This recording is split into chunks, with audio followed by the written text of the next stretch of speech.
श्री नवयुग निवासी भगवान जी के पावन पवित्र चरणों में उपस्थित प्रभु प्रेमियों, आप और हम सब रोज इस भजन संध्या के माध्यम से श्री गुरु महाराज जी के पावन जीवन चरित्र का श्रवण कर रहे हैं कि किस तरह से श्री गुरु महाराज जी ने हम सब जीवों का उद्धार करने के लिए धरा पर अवतार लिया और जन जन का कल्याण करते हुए कठोर साधना रत रह करके आज भी हम सब जीवों का कल्याण कर रहे हैं। ऐसे सदगुरु की शरण में बैठ करके हम सब आनंदित हैं। कल हमने श्रवण किया था कि श्री गुरु महाराज जी का घर के व्यापार में ध्यान न लगना,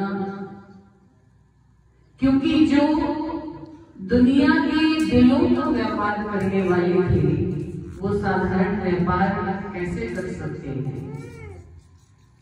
फिर भी परिवार वालों ने बहुत जोर दिया।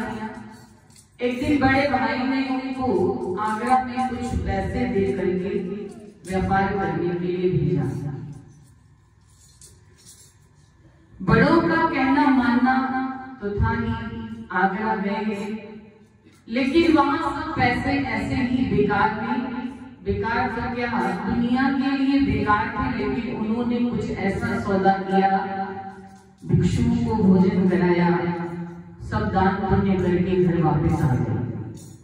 वही लीला की जो प्रथम पातशाह श्री गुरु नानक देव जी ने की कि जब उन्हें भी व्यापार करने के लिए भेजा गया तो सब पैसा उन्होंने भी दान पुण्य में खर्च कर दिया।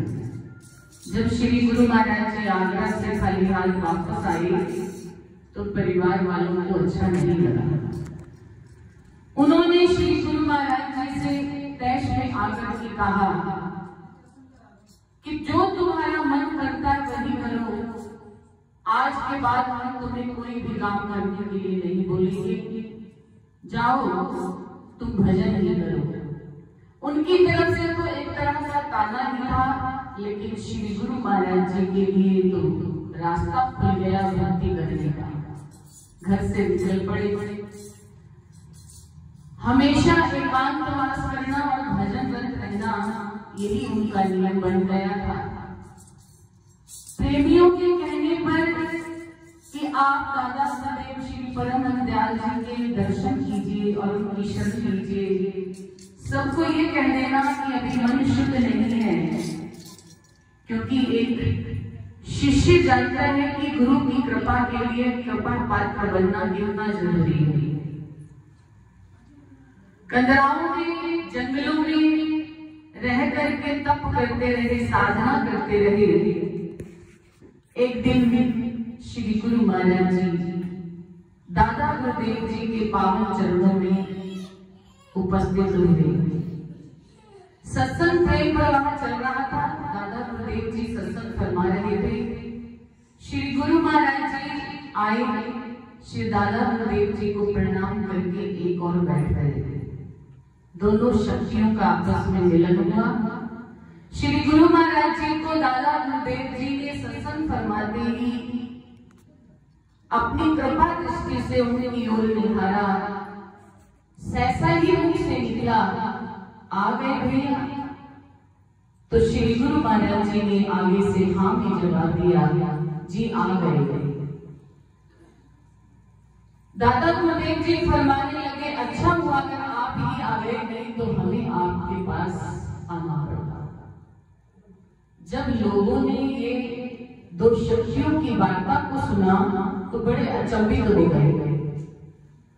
जिन प्रेमियों ने श्री गुरु महाराज जी को कहा था कि आप दादा गुरुदेव जी के चरणों में जाइए और सत्संग सुनिए, बहुत पहुंचे हुए सत्संग संत हैं जो सत्संग के माध्यम से जीवों का कल्याण कर देते हैं, तो उस वक्त श्री गुरु महाराज जी ने फरमाया कि अभी मेरा मन शुद्ध नहीं है, मैं वहां जाने के काबिल नहीं बना।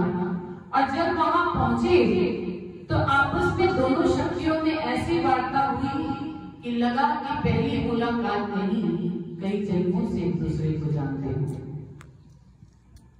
ये तो वही जान सकते हैं जिन्होंने उस दृश्य को देखा कि जब श्री गुरु महाराज जी कुछ दिनों के थे तो दादा गुरुदेव जी एक साधु का वेश बना करके उनसे मिलने उनके घर आ गए। तो माँ ने साधु को अपने बालक के दर्शन कराने से मना कर दिया।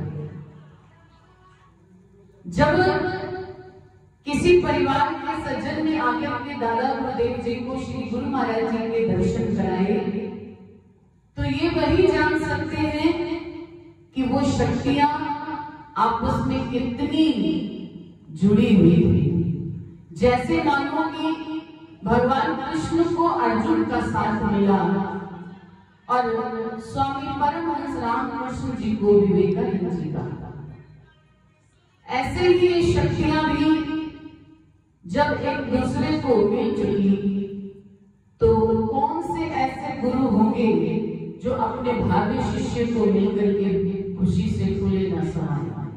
दादा गुरुदेव जी की खुशी का कोई ठिकाना नहीं रहा। वो जानते थे कि आने वाले समय में मेरे बनाए हुए राह पर चलने के लिए और जगत कल्याण करने के लिए इस शक्ति ने, श्री गुरु महाराज जी ने उनका कितना बड़ा कार्य करना था। आज के दिन से ही इस रंगमंच पर दोनों शक्तियों का मिलना, यानी कि आज से ही इस बात का आगाज हो गया कि आगे का कार्यक्रम कैसे बढ़ना है। जो दादा गुरुदेव जी अपने मन में सपना संजोए छपरा जिला से यहां तक टेढ़ी तक पहुंच गए, वो सपना आज साकार हो गया कि उन्हें ऐसे भावे शिष्य मिले जिनको मिलने के पश्चात श्री दादा गुरुदेव जी को एक मन में विश्राम मिल गया कि जो कार्य उन्होंने आरंभ किया है जगत कल्याण करने के लिए, उसे पूरा करने के लिए श्री गुरु महाराज जी उन्हें शिष्य के रूप में मिल गए।